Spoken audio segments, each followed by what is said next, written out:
हर हर महादेव दोस्तों, welcome to your channel MLT explorers. आज का हमारा टॉपिक है ऑस्मोमेट्री। अगर हमारी वीडियोस आपको अच्छी लग रही हैं, हमारा कंटेंट सही लग रहा है तो प्लीज़ चैनल को लाइक करें, शेयर करें और सब्सक्राइब करें। हमारे चैनल में ऐसी बहुत सी वीडियोस है जो आपको एजुकेशन में हेल्प करेगी मेडिकल के थ्रू। ठीक है, आइए हम इंट्रोडक्शन देख लेते हैं। It is a device for measuring the osmometric strength of a solution, colloid और कंपाउंड। ठीक है, ये एक डिवाइस है जो मेज़र करता है ऑस्मेटिक की स्ट्रेंथ एक सोल्यूशन में। ठीक है, कोई भी सस्पेंशन या कोई भी कंपाउंड प्रेजेंट हो उसमें। ठीक है, ये किस पे बेस्ड होता है, आइए वो देखते हैं। It is based on the measuring the concentration solution particle in the solution. जो number of concentrated solute particles होते हैं, जो भी सोल्यूशन होगा उसके अंदर जो सॉल्यूट पार्टिकल्स होते हैं वो सोल्यूशन के अंदर, किसके अंदर, सोल्यूशन के अंदर जो सॉल्यूट पार्टिकल्स होते हैं उसे मेज़र करने का काम ऑस्मोमेट्री करता है। ठीक है दोस्तों, आइए आगे देखते हैं। It is based on osmotic pressure and osmolarity. आइए अब आप बोलेंगे कि ऑस्मोटिक प्रेशर क्या है और ऑस्मोलैरिटी क्या है। आइए देखते हैं दोनों क्या क्या चीज़ है। ये दोनों ही अलग चीज़ है, नाम सेम लग रहा होगा बट है अलग। ठीक है, osmotic pressure, total number of particular particle present in a solution express in litre. ठीक है, जितने टोटल नंबर, जितने भी नंबर, टोटल अमाउंट जितना भी होगा पार्टिकल का, ठीक है, प्रेजेंट हो रहे, कितने भी टाइप के पार्टिकल उस सोल्यूशन में प्रेजेंट होंगे और हम उसे लीटर में, क्योंकि कोई भी लिक्विड सोल्यूशन हम किस में मेज़र करते हैं, लीटर में। ठीक है, ऑस्मोलैरिटी क्या होती है, total number of particle present in solution express in outer surface. जो भी सोल्यूशन के आउटर सरफेस पे पार्टिकल प्रेजेंट होंगे हम ऑस्मोलैरिटी में उसे देखेंगे। ठीक है, अगर आप बोलोगे यार ये बेस्ड किस पे रहता है, तो ये बेस्ड होता है कॉलिगेटिव प्रॉपर्टी पे। ठीक है, अगर ये किस चीज़ पे काम करता है आइए वो देखते हैं।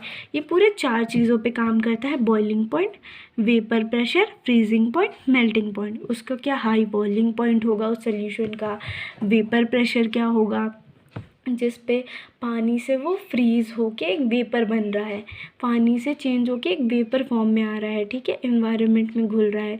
फ्रीजिंग पॉइंट क्या हो रहा है उसका, कब फ्रीज़ हो रहा है आइस की तरह, मेल्ट कब हो रहा है, आइस से वाटर कब बन रहा है। ठीक है, ये एक सोल्यूशन को मेज़र करने में हेल्प करता है और उसके नंबर ऑफ पार्टिकल्स को मेज़र करता है उसके अंदर के। ठीक है, आइए इसका एक डायग्राम देख लेते हैं।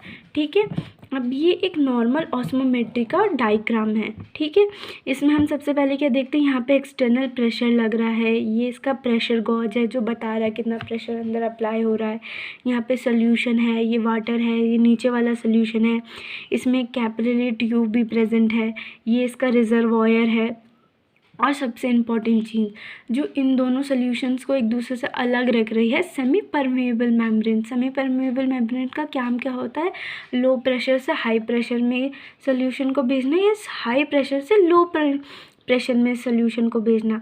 हमने ये डेफिनेशन तो सुनी होगी, movement of particle in low pressure to high pressure, movement of particle in high pressure to low pressure. ठीक है दोस्तों, आइए आगे देखते हैं ऑस्मोमेट्री क्या होता है। ये देखिए दोस्तों, द ऑस्मोमेट्री का मतलब होता है the detection of concentration particle और number of moles within a solution. Detection होता है कंसंट्रेशन पार्टिकल्स का, या जितने भी मोल्स प्रेजेंट हो रहे हैं, या तो पर्टिकुलर हम देख लेंगे कितने पार्टिकल्स हैं, या हम देख लेंगे कितने नंबर ऑफ मोल्स प्रेजेंट है सोल्यूशन में। अब वो सोल्यूशन क्या हो सकता है, सीरम हो सकता है, यूरिन हो सकता है, कोई अदर सोल्यूशन CSF या कोई भी फ्लूइड हो सकता है। ठीक है, it help in the detection of analyte. ये किस में हेल्प कर रहा है, हमारे किसी भी एनालाइट के डिटेक्शन में। It help in the examination of urine. ये किस में हेल्प कर रहा है, एग्जामिनेशन ऑफ यूरिन में। ठीक है, अगर हम बात करें पार्ट ऑफ ऑस्मोमेट्री के, चलिए हम इसके पार्ट्स भी देख लेते हैं। ठीक है, सबसे पहले कूलिंग मॉड्यूल। कूलिंग मॉड्यूल इसमें एक पार्ट होता है, जानते ही उसका मतलब क्या होता है। An isolated tank contain the thermostatically control cooling bath measure the temperature also.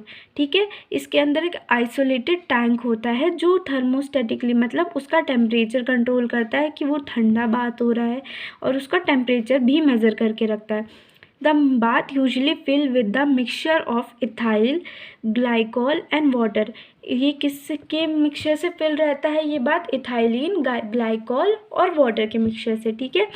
ये मेंटेन कितने पे होता है? 7 डिग्री सेल्सियस पे, ठीक है। अब इसके अंदर दूसरा जो पार्ट होता है वो क्या होता है? ऑपरेटिंग हेड, ठीक है। It control the vibrating coil. इसमें एक वाइब्रेटिंग कॉइल होती है जो नंबर ऑफ पार्टिकल को काउंट करने में हेल्प करती है, ये उसको कंट्रोल करता है। Stirring rod and temperature probe, इसमें 2 और एलिमेंट होते हैं। स्टीयरिंग रोड हेल्प करता है वाइब्रेशन के लिए। Fourth order to stand the sample, fourth order पे सैंपल को स्टैंड करने के लिए। To ensure that cooling pressure is uniform, और उसका कूलिंग प्रेशर को मेंटेन करने में हेल्प करता है, ठीक है। अब यहाँ पे बात होगी थर्मोस्टेट की। थर्मोस्टेट का मतलब दोस्तों, थर्मो मतलब हीट, स्टेट मतलब मेंटेन करना। It is electrical compound of metal oxidase and capsulated in the glass, ठीक है। ये एक इलेक्ट्रिकल कंपोनेंट है मेटल ऑक्सीडेज का, जो किसके अंदर कैप्सुलेटेड मतलब एक ग्लास के अंदर रहता है, ठीक है। It electric resistance varies with temperature. उसका इलेक्ट्रिक रेजिस्टेंस किसके हेल्प से चेंज होता रहता है? टेम्परेचर की हेल्प से। The device determine the temperature of a solution by varying इस रेजिस्टेंस। वो डिवाइस डिटरमाइन करता है उसका टेम्परेचर सोल्यूशन का किसकी हेल्प से? उसके रेजिस्टेंस के हेल्प से। मेजरिंग सिस्टम, एक मेजरिंग सिस्टम होता है। It contain a galvanometer for measuring small increment of current. It is used to show the direction of current flow in Wheatstone bridge. ये क्या करता है? इसके पास गैल्वेनोमीटर होता है जो मेज़र करता है छोटा से छोटा करंट जो पास हो रहा है उसमें, और डायरेक्शन जो करंट का किसकी हेल्प से? व्हीटस्टोन ब्रिज की हेल्प से। चलिए आगे देखते हैं दोस्तों। अगर हम देखें इसमें एक नोट है, osmolality is most often measured by freezing point depression which is one of the colligative property of a solution. Osmolality किससे मेजर होगा? जो उसका फ्रीजिंग पॉइंट डिप्रेशन होगा, और उसकी क्वालिटी, उसकी एक क्वालिटेटिव प्रॉपर्टी की बेस पे कि कितने नंबर्स ऑफ मोल्स प्रेजेंट हो रहे हैं उसमें, ठीक है। अब देखते हैं, हमने उसके पार्ट्स देख लिए, उसका इंट्रोडक्शन देख लिया, उसके हमने डायग्राम बेस्ड स्टडी कर ली। अब हम देखते हैं उसका process. Sample in the thermostator probe, stirring wire centred. Sample क्या है? थर्मोस्टेट प्रोब पे है, और उसका वायर क्या है? सेंटर्ड में। जेंटली लोअर्ड इनटू बाथ, वो धीरे धीरे बाथ के अंदर जा रहा है, ठीक है। Super cold to temperature below freezing point, अगर वो बहुत ज़्यादा ठंडा हो रहा है, वो किसके नीचे, मतलब वो टेम्परेचर अपने हिसाब से रन कर रहे हैं, मतलब -7 degree Celsius. Once LED initiated sufficient cooling occurred, जब LED इनिशिएट हो जाती है एक नॉर्मल अमाउंट ऑफ कूलिंग हो जाती है उसमें, ठीक है। Sample raise to a point in a bath, और जैसे ही LED बल्ब एक बार प्लग हो जाती है, मतलब ऑन बंद हो जाती है, इसका मतलब है वो एक स्टैंडर्ड टेम्परेचर पे पहुंच चुका है। Wire stirring vigorously amplitude which initiate the freezing of super cool solution. ये क्या है? वायर स्ट्रिंग हो रहा है, जिसकी हेल्प से हमें पता चलता है कि सोल्यूशन ठंडा होने लग गया है। The release heat of fusion initially warm solution then reach to plates stationary indicated equilibrium temperature at which both freezing and thawing occur, ठीक है। इसमें क्या होगा? हम एक हीट प्रोवाइड करेंगे सोल्यूशन में, जिसकी वजह से वो क्या करेगा? अपना फ्रीजिंग पॉइंट डेवलप कर लेगा, ठीक है। अब हम बोलेंगे ये सारा प्रोसेस तो हो रहा है कि पानी हमने डाला, फिर टेम्परेचर एक्वायर्ड हुआ, उसके बाद वायर स्टिर हुआ, लाइट जली, एक टेम्परेचर ऑक्यूपाइड हो गया, उसके बाद हमें रीडिंग कैसे मिलेगी? हमें रीडिंग देगा galvanometer indicate the decrease in temperature as the sample freezing further to complete solid. Galvanometer हमें बताएगा कि टेम्परेचर डिक्रीज होने के बाद सैंपल फ्रीज होने से लेकर जब तक वो एक सॉलिड मटेरियल में चेंज नहीं हो जाता, क्या क्या प्रोसेस रही, ठीक है। अब हम ये सबसे इम्पॉर्टेंट लाइन है दोस्तों, जब भी आप नोट्स बनाएंगे इसे जनरली मेंशन करेंगे ही करेंगे, ये इतनी इम्पॉर्टेंट लाइन है। नोट क्या बोल रहा है इसमें, a depression in the freezing point of solution is 0.00186 below of water. ठीक है, इसका जो डिप्रेशन पॉइंट है इतना होगा एक वाटर के थ्रू। ठीक है, और आगे का सेंटेंस हम देखते हैं, आइए देख लेते हैं।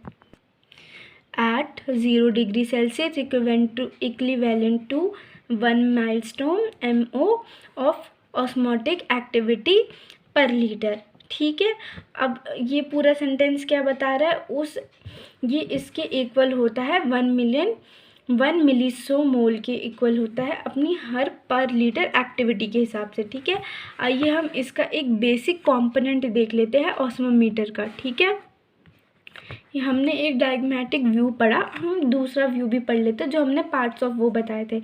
ये है potential meter with direct radical, galvanometer, thermostat, specimen, cooling fluid. ठीक है, अब हम इसके एप्लीकेशंस देख लेते हैं दोस्तों। मॉनिटर इलेक्ट्रोलाइट इम्बैलेंस देख लेता है, ADH का डिटेक्शन देख लेता है, फ्लूइड थेरेपी देख लेता है, ये क्लियरेंस स्टडी हेल्प करता है, यूरिन ऑस्मोलैलिटी कर सकते हैं, सीरम ऑस्मोलैलिटी कर सकते हैं, स्टूल ऑस्मोलैलिटी इसमें कर सकते हैं। अगर आपको हमारा वीडियो अच्छा लग रहा है तो मैं फिर से बोलती हूँ दोस्तों, प्लीज़